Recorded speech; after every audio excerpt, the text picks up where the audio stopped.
Hiya crafters, Amy here with Amy's Wares, and I have a cute stencil critter birthday card to share with you. Now for this background, I'm going to use this paws stencil. It's an older stencil from A Colorful Life Designs.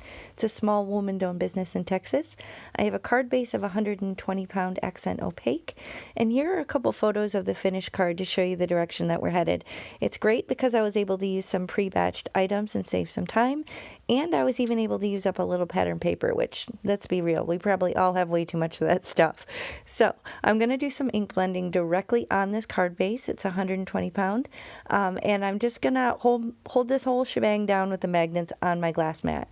This is an awesome glass mat that I somewhat recently acquired. It's from Glassboard Studios, which is a small business in the US, and I am obsessed with this thing. It is a game changer for my stenciling, and y'all know I do a lot of stenciling. So I'm able to hold everything down with these magnets and just kind of work around them as I do my ink blending. So I'm using Distress ink and a neutral color here to do all these cute little paw prints all over the background to set the stage for this fun critter card.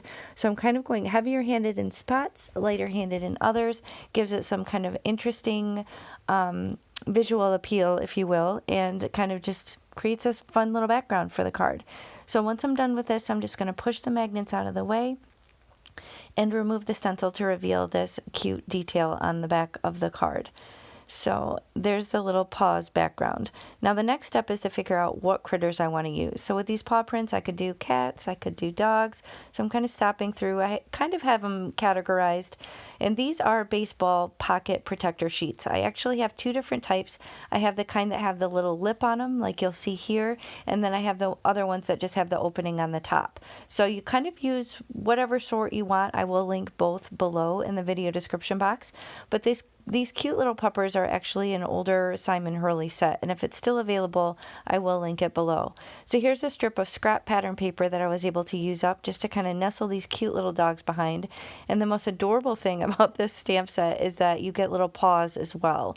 So I will fussy cut out these little paws, and then I'll pop those up with dimensions so it looks like they're kind of hanging their little paws over this little shelf of pattern paper, if you will. So I did feel that the design was a little bit busy in the background, so I decided to use some vellum. And I wanted to tear the edge to give it kind of some visual interest, and I do end up doubling the vellum. So if the one layer of vellum isn't enough to kind of cause or create some separation from a busy background, then maybe try and double it up twice. So I will take another strip and do the same thing, just kind of rip the edge just to really give it even more separation from the background. Now to pop up this little strip of pattern paper, I'm using these thin foam strips that I get from Amazon. So these are great for any little fiddly dies or sentiment strips, but I wanted to kind of deliberately leave the top open so that I didn't have any trouble kind of nestling the dogs behind it. And I will end up ultimately attaching that vellum directly to that little strip as well. So it's a way to kind of have the adhesive hold it in place without it actually showing any glue through. So here you can see I have two layers of vellum with the ripped edge, and I have the whole thing kind of connected, and I'm just going to use liquid glue just to attach this right down onto the card base. And those little puppy paws are attached.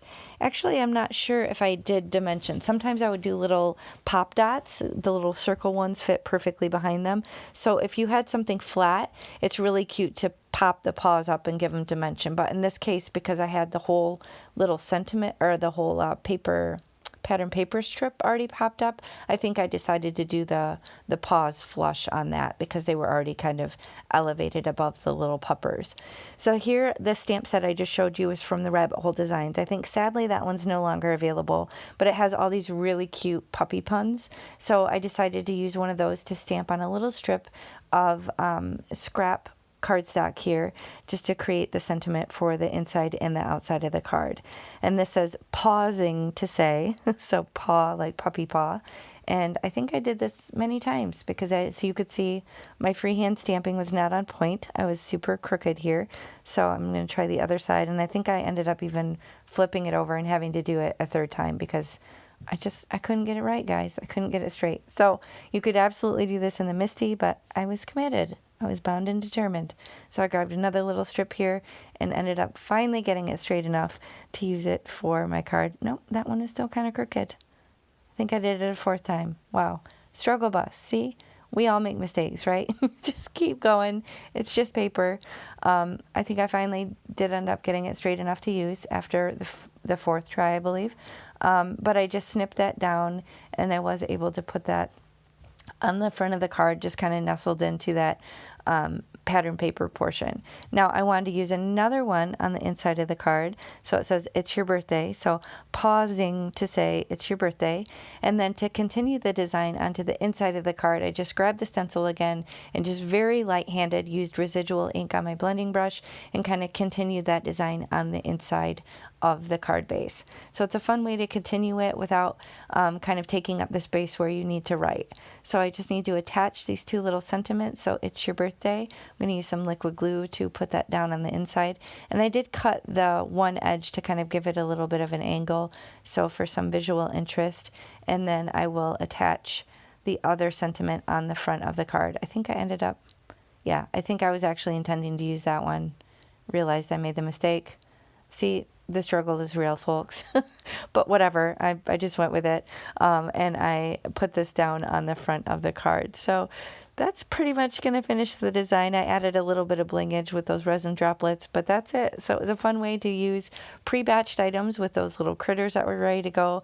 I was able to use a stencil from my stash, some vellum, and some pattern paper. So bust out those crafty goodies, mix and match, figure out new and exciting ways to make cards. And thank you so much for watching. I'll catch you next time. Bye.